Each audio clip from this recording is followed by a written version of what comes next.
किसान भाइयों, आज हम जानेंगे धान की एक खतरनाक रोग सीड ब्लाइट के बारे में। यह फफूंद जनित बीमारी होती है, तो इसके बारे में डिटेल जानेंगे कि ये क्यों लगता है, क्या अनुकूल परिस्थिति होती है तथा इसको रोकथाम के लिए हम लोग क्या उपाय कर सकते हैं, उसके बारे में आज हम चर्चा करेंगे। यह जो बीमारी है वह फसल के जो है तने के पास लगता है, मतलब कि जड़ के ऊपर और पत्ती के नीचे वाले भाग में लगता है। इसके प्रारंभिक लक्षण जो है, जो जल स्तर के पास की जो पत्ती रहता है उसमें यह दिखाई देता है।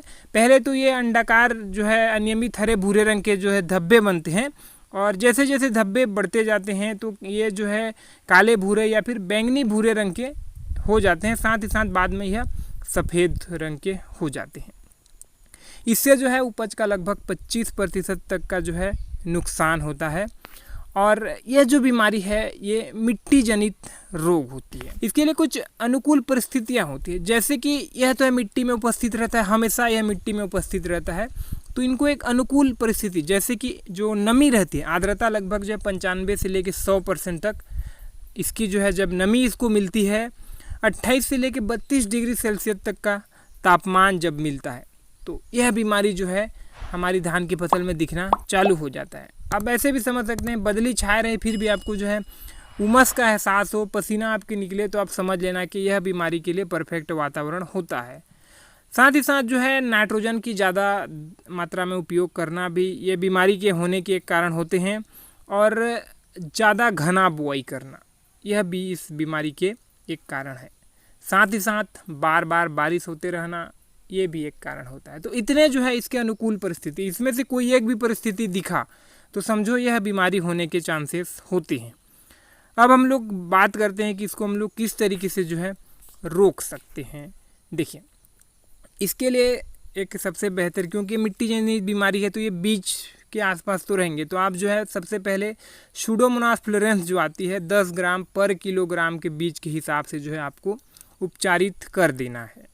या फिर जैसे कि आपने चलो उपचारित नहीं किया, नर्सरी डाल दिया, नर्सरी को जो है आपको जो है सूडोमोनास फ्लोरेंस में डुबो के आपको धान में रोपाई कर देना है। इसके साथ साथ जो है रोपाई के जो है 30 दिन बाद जो है आपको 2.5 kg पर हेक्टेयर के हिसाब से जो सूडोमोनास फ्लोरेंस है उसको आप मिट्टी में मिला सकते हैं। इसके लिए आप 50 kg जो गोबर होती है या फिर रेत में मिला के आप उसको जो है खेत में डाल सकते हैं।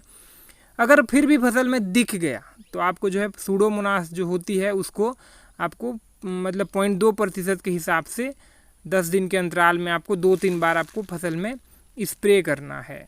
ये हो गया जैविक उपाय। अब मैं आपको बताता हूँ रासायनिक तरीका।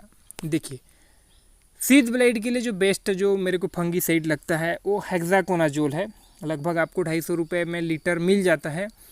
और दूसरे नंबर पे जो है वो वेलिडामाइसिन है। वेलिडामाइसिन एक एंटीबायोटिक है जो कि आपको 320-340 के रेंज के आसपास में आपको 1 लीटर मिल जाएगा। यह 1 लीटर दवा जो होती है यह लगभग जो है आपको 3 से लेकर 4 एकड़ में आपकी धान की फसल में हो सकता है। कई बार किसान क्या करते हैं कि दोनों को जो है मिला के, मतलब हेक्साकोनाजोल और वेलिडामाइसिन दोनों को भी मिला के फसल में स्प्रे करते हैं, उसका भी बेस्ट रिजल्ट मिलता है। ये तो दोनों सस्ती और काफ़ी अच्छी और काफ़ी फेमस दवा है। इसके साथ साथ और भी है, जैसे कि प्रोपिकोनाजोल होती है, उसको आपको 1 ml पर लीटर के हिसाब से आपकी फसल में स्प्रे करना है। कार्बेंडाजिम का आप प्रयोग कर सकते हैं, या फिर आप यहाँ तक कि नेटियो का भी जो है इसमें इस्तेमाल कर सकते हैं।